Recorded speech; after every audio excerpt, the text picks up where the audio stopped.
Brand जो दो दो नहीं, दो मैं तो ब्रांड्स सवाल ऑफ पूछ रहा हूं, मैं पूछ रहा हूं आरएसएस ने दो देश ब्रांड्स विरोधी ऑफ जो काम किया कम्युनिज्म। होगा उसका एग्जांपल दे दीजिए एक 30 सेकंड। नहीं नहीं, आप, मैं देख रहा हूं ना आपका नहीं, अमीश जी, आरएसएस जो हर जो बड़ा यहाँ पे दंगा हिंदुस्तान में था उसमें इन्वॉल्व थी, दो टाइम बैन हुई है, हिंदुस्तान की सरकार उसको बैन की है। आप जिस वल्लभ भाई पटेल साहब के बारे में बात करते हैं, उन्होंने बैन किया था उनको। खोला किसने था? तो आप let us not go into the नहीं, लेट्स गो इनटू डिटेल। नहीं, I want to get into the detail. मुझे भी, मेरे भी ज्ञान के चक्षु खुले। I also get the more information. अच्छा, वो बैन बंद किसने, आपने बोला बैन सरदार वल्लभ भाई पटेल ने किया, बैन खोला किसने था? बैन खोला किसने था? बैन खोला किसने था?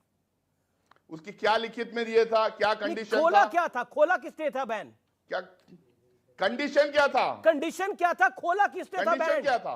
बैन किसने खोला था? आप प्रणब बताओ ना, मुखर्जी, देश को condition प्रणब क्या था? मुखर्जी, प्रणब आपने फॉर्मर देश को president of India, a veteran Congress former leader, veteran Congress leader went to RSS और क्या बोला था उधर उन्होंने जाकर? मैं बताऊंगा कि आप बताएंगे? नासिर हुसैन, क्या बोला था उन्होंने? क्या बताइए? डॉक्टर हेगडेवार के बारे में अब किताब में क्या लिखा था विजिटर्स बुक के अंदर? अरे डॉक्टर हेगडेवार खुद क्या किताब में लिखा प्रणब था? मुखर्जी ने क्या लिखा था? सावरकर खुद किताब में क्या लिखा हुआ है? ओके, गोलवालकर खुद किताब में क्या लिखा हुआ है? टू नेशन थी, सावरकर, आप सावरकर पे आ गए, मैं आरएसएस पे था, सावरकर पे आ गए। ओके ओके ओके, नाजिर साहब, नाजिर साहब, ओके, नासिर हुसैन, आपकी बात को 2.5-3 मिनट सुना गया। अब आप RSS, any communal organization doesn't have any place ठीक है, let me get a perspective now. Okay, Professor Abhijit Awasthi, RSS thinker, let him make his point. Professor Abhijit Awasthi, okay, it's a big face off between Congress and RSS. नाजिर साहब सुन लीजिए, अब सुन लीजिए, सबसे बड़ा सांप्रदायिक दल के रूप में जिसने 1984 में पूरे देश में घर में घुस करके खींच करके सिखों को, एक कम्युनिटी को जिंदा जलाया, इससे बड़ा नरसंहार हिंदुस्तान के इतिहास में हुआ नहीं, जिसमें दंगाइयों, एक भी दंगाई पुलिस की गोली से मारा नहीं गया, घायल तक नहीं हुआ, गोली तक नहीं चली, लाठी तक नहीं चली। इससे बड़ी सांप्रदायिकता कांग्रेस जैसी पार्टी और क्या हो सकती है? एक कम्युनिटी को जिस तरीके से, एक कम्युनिटी को जिस तरीके से, सुनिए, अब आप हिम्मत करिए, हिम्मत सुनिए, उसमें भी आरएसएस के लोग थे। हिम्मत से सुनो, दंगाओं में भी हिम्मत से आरएसएस के सुनो। लोग थे। अब आ गए ना? उस दंगों में भी आरएसएस के लोग थे। आ गए? उस दंगों में भी आरएसएस के लोग थे। इंदिरा गांधी की हत्या के बाद और राजीव गांधी ने क्या कहा? गुजरात बहुत बढ़िया हुआ। राजीव गांधी ने कहा कि एक बड़ा पेड़ गिरता है तो धरती हिलती है, हिलने दो, मरने दो, हजारों सिखों को कत्ल होने दो।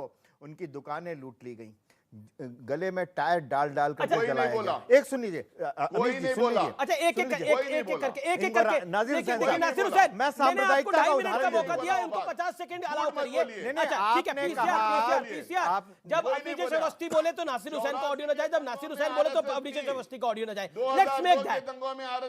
नासिर हुसैन 50 सेकंड देने पड़ेंगे आपको। अभिजीत साहब, आपने कहा कि सभी सांप्रदायिकता का एक उदाहरण मैंने आपको ये दिया, सिर्फ एक उदाहरण दिया। मैं भागलपुर, हाशिमपुरा, मेरठ, मलियाना, भिवंडी तो दे ही नहीं रहा हूं अभी, ये सारे दूंगा तो आपको, आपकी आंखें खुली रह जाएंगी। लेकिन आप कर्नाटक से आते हैं, कर्नाटक में आप ये बताइए कि पीएफआई सांप्रदायिक ही आप मान रहे हैं, तो सिद्धरमैया जी ने ठीक कर्नाटक के चुनाव से पहले पीएफआई के कितने कार्यकर्ताओं को बाहर किया था जेल से, और पीएफआई की एसडीपीआई से जो उसकी राजनीतिक विंग है उससे क्या अलायंस किया था? ठीक है, ये बताइए ना।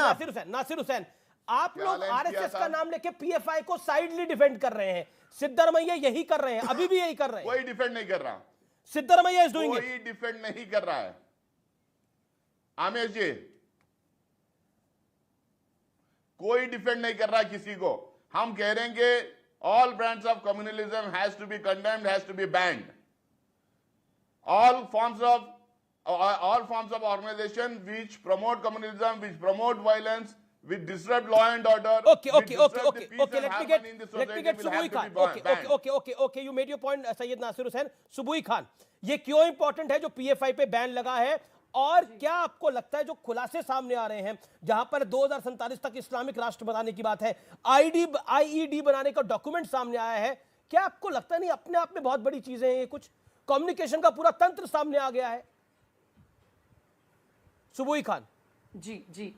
अमीश सबसे पहले तो आपके चैनल के माध्यम से मैं एनआईए को, ईडी को, स्टेट एजेंसीज को और भारत सरकार को बहुत बहुत शुभकामनाएं देना चाहती हूं और एक भारतीय नागरिक होने के नाते धन्यवाद करना चाहती हूं, क्योंकि हम सभी पिछले कई सालों से देख रहे हैं, चाहे वो 2019 में सीएनआरसी का बहाना बनाकर देश को जलाना हो, चाहे वो दिल्ली दंगों में दिल्ली वासियों को चुन चुन कर मारना हो, चाहे वो कर्नाटक में मुसलमान बच्चियों को शिक्षा से दूर करने की कोशिश करना हो, चाहे वो प्रोटेस्ट के नाम पर मुसलमान बच्चों को सड़कों पे उतरवा के अपराध करवाना हो, देश विरोध करवाना हो, आईईडी विस्फोटक मिलना हो, पाकिस्तान जिंदाबाद के नारे लगाना हो, या 2047 तक भारत को इस्लामिक राष्ट्र बनाना हो, इन सभी गतिविधियों में पीएफआई का प्रत्यक्ष या परोक्ष तौर पे हमें हाथ देखने को मिला है।